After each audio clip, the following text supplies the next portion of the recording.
좋아요와 구독, 알림 설정 부탁드려요. 오늘의 사연 지금 바로 시작해 볼게요. 안녕하세요. 30대 초반의 결혼 2년 차의 남자입니다.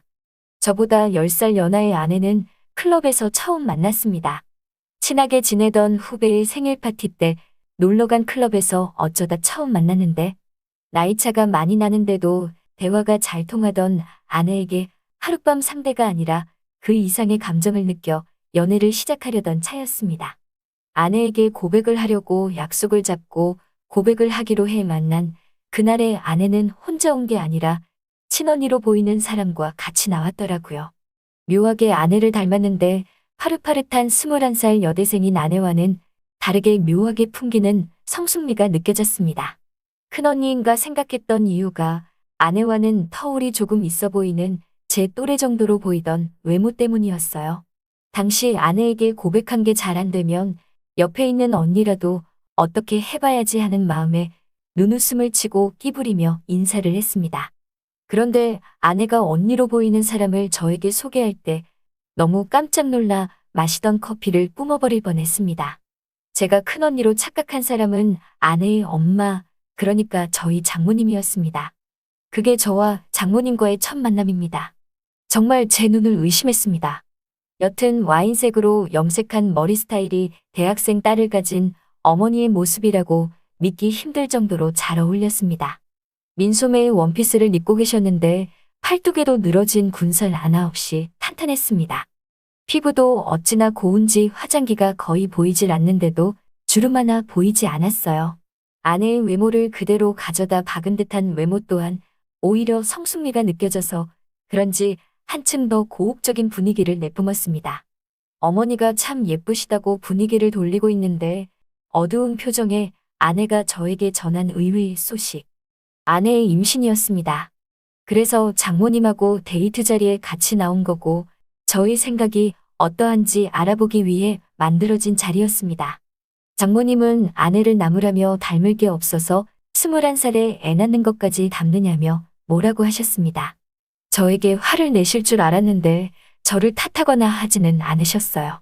젊어 보이는 겉모습만큼 열려있는 마인드를 가진 분이셔서 조금 멋지다는 생각이 들었습니다. 엄밀히 말하자면 사고를 친 건 저인데 오히려 다 큰 성인인 두 사람의 결정에 따른 결과라며 누구의 책임도 아니니 당사자인 두 사람의 결정에 따르겠다는 말씀을 해오셨습니다. 그동안 만나왔던 아내 또한 그동안 클럽에서 그렇게 만나 하루를 보낸 여자들과는 다른 모습에 반해 있었기 때문에 고백하려고 준비해온 반지를 내밀며 따님을 행복하게 만들어주겠다고 말하며 고백이 아닌 청혼을 해버렸습니다. 처음 본 그날로부터 2달 정도밖에 안 된 짧은 시간이었고 애인도 아니었던 아내에 대해 막 알아가고 있는 단계였지만 당시 21살밖에 안 된 아내에게도 짐을 지게 하고 싶지도 않았고 당시에 아내 뱃속에 있던 우리 아이에게도 죄를 짓고 싶지 않았습니다. 장모님은 그날 오히려 그런 결정을 내린 저를 보고 남자다워서 좋다며 굉장히 흡족해하시는 모습이었습니다.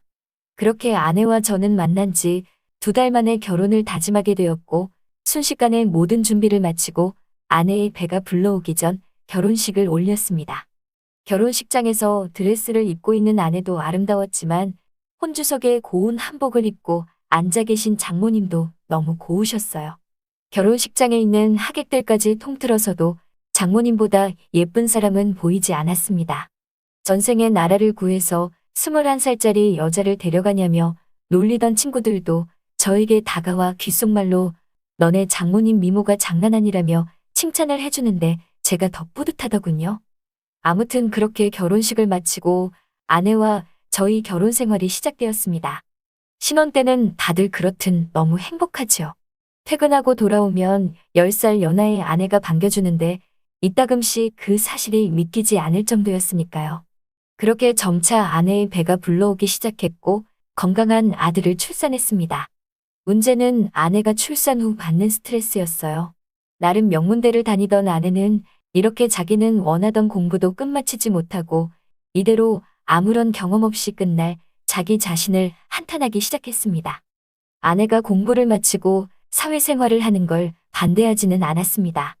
다만 저희 벌이로는 대출금부터 아내의 학비까지 보태기엔 빠듯했습니다. 거기에 아기를 돌봐줄 사람까지 쓰게 되면 저금은커녕 매달 마이너스가 나는 통장을 손가락 빨며 지켜봐야 했기 때문에 쉽사리 결정을 내릴 수 없었죠. 그 사실을 안 장모님께서 제게 연락을 해왔습니다. 저만 괜찮다면 우리 집에 같이 살면서 애를 봐주고 살림을 돕고 싶다고요. 장모님도 딸이 정신적으로 고통을 받는 모습을 보니 마음이 무척이나 아팠던 거죠. 그렇게 장모님과 저, 아내의 기막힌 동거가 시작되었습니다. 장모님이 오셔서 육아부터 집안 살림 전반적인 모든 것을 다 해결해 주셨기 때문에 아내도 단단히 마음을 먹은 것 같아 보였습니다. 여태까지 뒤처진 걸 따라잡으려면 보통 노력으로는 안 된다며 낮에는 학교에 가서 공부를 하고 밤에는 독서실에 들려 모자란 공부와 예습을 하고 들어오곤 했습니다. 어느 날부터 아내와는 침대만 서로 공유하는 관계가 되었습니다. 대신 장모님과 더 가까워지게 되었습니다. 아내의 이런 집착을 이해해주는 저희 모습을 보고 장모님은 저에게 항상 고맙다고 하셨습니다. 제 마음 한구석에는 아직도 아내가 지금 처한 상황이 저희 불찰로 인해 그런 거라고 생각하고 있기 때문에 오히려 아무런 대가도 없이 이렇게 도와주시는 장모님께 감사하다고 말했습니다. 장모님은 한쪽 뺨으로만 미소를 지으며 의미심장한 표정으로 대가가 없기는 왜 없냐며 차차 알게 될 거라는 알 수 없는 말을 해오셨지요. 최근 들어 부쩍 옷이 얇아지는 장모님의 모습을 보며 저는 그게 무슨 뜻인가 싶어 며칠간 잠도 제대로 못 이루었습니다. 저에겐 잊을 수 없는 그날이 찾아왔습니다. 퇴근 후에 하루 종일 살림에 지친 장모님을 대신해 애를 봐주고 있었는데 장모님께서 저를 부르시며 애가 잠들면 자기에게 잠시 시간 좀 내달라며 할 이야기가 있다는 말을 해오셨습니다. 허벅지가 위까지 훤히 드러나는 짧은 반바지와 품이 커다란 민소매티만 입고 계셨는데 아내도 독서실에서 늦게 오는 날이기도 했고 말투에서 나오는 묘한 기류에 오늘 드디어 올게 왔나 보다라는 생각이 들었습니다. 곧 아기는 잠에 들었고 저는 조심조심 장모님의 방에 노크를 하고 들어갔습니다. 옷도 갈아입지 않으시고 편한 복장 그대로 옆으로 누워 계시는 장모님을 보고 깜짝 놀랐습니다. 장모님은 몸을 일으켜 침대에 기대 앉아서는 이쪽에 와서 앉아보라고 하셨습니다. 심장이 터질 듯이 두근두근 했습니다. 자네 나한테 숨기는 거 없나? 라고 대뜸 물으시는 말에 앞으로 벌어질 일을 상상도 하지 못한 채 어떻게 해야 하나 우물쭈물하다가 무엇을 말씀하시는 거냐고 물어봤습니다. 가령 이런 거 말이지. 라고 하시며 장모님은 제 앞에 낯이 익은 하얀 봉투를 하나 꺼냈습니다. 저는 아무 말도 할 수 없었습니다. 그건 제가 몰래몰래 월급을 빼돌려 만든 비상금 봉투였기 때문입니다. 남자들은 창의성이 없다고 한 세대가 지나 내 딸이 결혼을 했는데도 남자들은 돈 숨기는 위치가 변하지 않는다며 혀를 차시곤 돈의 출처에 대해서 물었습니다. 저는 솔직하게 말할 수밖에 없었지요. 장모님은 의심스러운 눈초리로 저를 쳐다보시더니 이게 다냐고 물었습니다. 그렇다고 대답한 저를 보며 장모님은 벌떡 일어나 화장실로 가셨습니다. 장모님에게 안 된다며 뜯어말릴 틈도 없이 장모님 손에는 제가 변기 뒤쪽에 숨겨놓은 돈뭉치까지 찾으셔선 손에 들고 계셨습니다. 저는 고개를 숙이고 아무 말도 할 수 없었습니다. 장모님은 남자가 돈이 생기면 딴 생각을 하기 마련이라며 애써 모은 제 비상금을 전부 압수하기로 했습니다. 계속되는 잔소리에 고개를 숙이고 있는데 새하얀 장모님의 발등이 눈에 들어오더라고요. 어느 순간부터 잔소리는 들리지 않기 시작했고 새하얀 그 발등을 따라 제 아내의 어머니라는 생각이 전혀 들지 않는 장모님의 길게 쭉 뻗은 다리에 저도 모르게 저희 시선이 옮겨가고 말았습니다. 한참 잔소리를 하시던 장모님은 저희 시선을 느끼셨는지 갑자기 잔소리를 멈추시고는 제게 말했습니다. 그래도 자네의 그런 남자다운 모습이 싫지는 않아. 라고 하시며 옆으로 다가와 제 볼에 살짝 입을 맞추었습니다.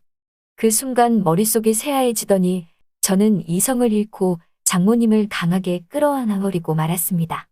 저의 강렬한 포옹에도 장모님은 거부하지 않으셨습니다.